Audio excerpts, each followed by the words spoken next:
Hello everybody, my name is Noah Brown and I'm doing my tribute speech in honor of my mother. So,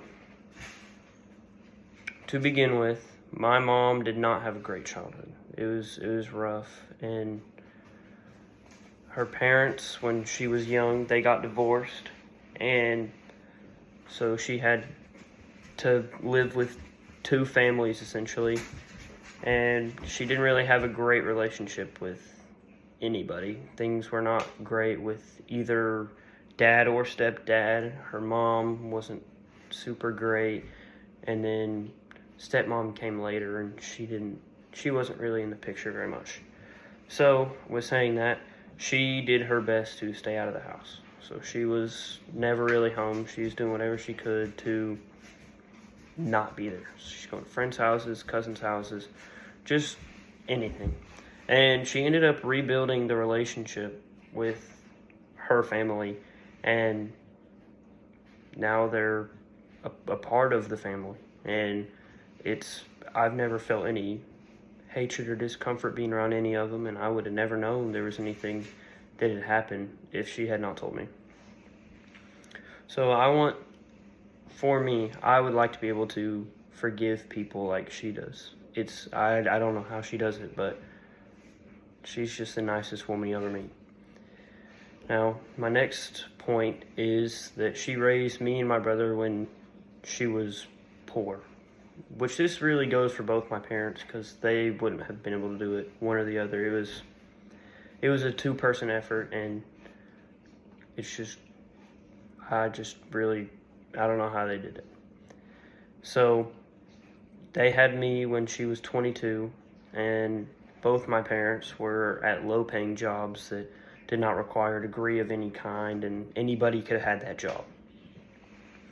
Eventually, she had to move back down to Fort Smith, where we're from, and that was to receive help from family members.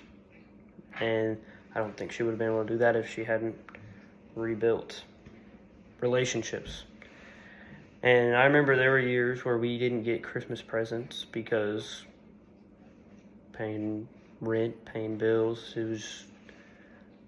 they did a lot to keep me okay, keep me in a good condition.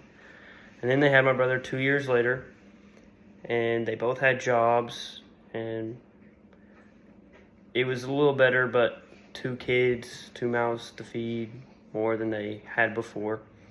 And I just want to be able to stand on my own like she does. Like, be able to stand up for myself and be independent how she is. Then finally, it's another thing that I really want to develop that she has is her work ethic.